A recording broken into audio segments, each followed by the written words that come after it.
Good morning. So the work of Louise Perry has again come across my desk, so to speak, and I really want to read something to you that's so important about the differences between men and women, what women really want sexually.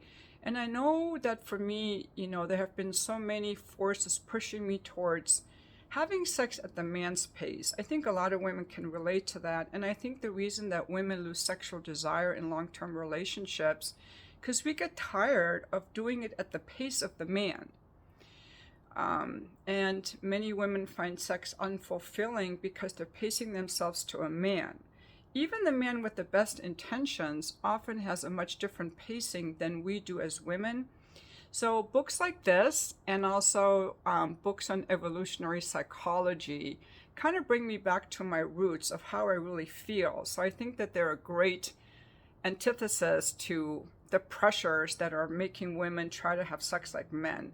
In porn especially, we see women behaving like men. Real women do not thrive in the kind of sex that you see in commercial porn. We just don't. So let me just read to you a short section from this book. The heterosexual dating market has a problem, and it's not one that can be easily resolved. Male sexuality and female sexuality at the population level do not match. On average, men want casual sex more often than women do, and women want committed monogamy more often than men do. Hookup culture demands that women suppress their natural instincts in order to match male sexuality, and thus meet the male demand for no strings sex. Some women are quite happy to do this, but most women find it unpleasant or even distressing. Thus, hookup culture is a solution to the sexuality mismatch that benefits some men at the expense of most women. I propose a different solution based on a fundamental feminist claim. Unwanted sex is worse than sexual frustration.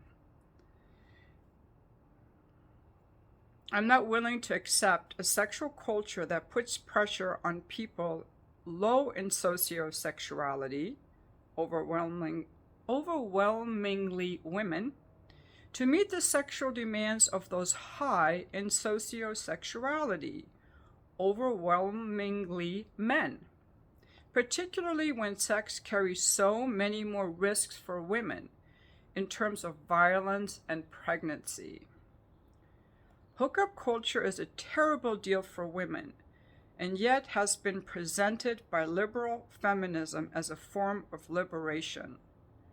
A truly feminist project would demand that, in the straight dating world, it should be men, not women, who adjust their sexual appetites. So I could go on and on with that, but I'm going to leave you with that. And I really think that it's time for women to take back the reins of our sexuality and decide what it is that we want.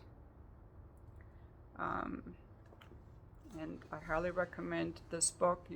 She also has a lot of videos on YouTube that I love to watch, so you can also check her out there. And thanks for watching my video.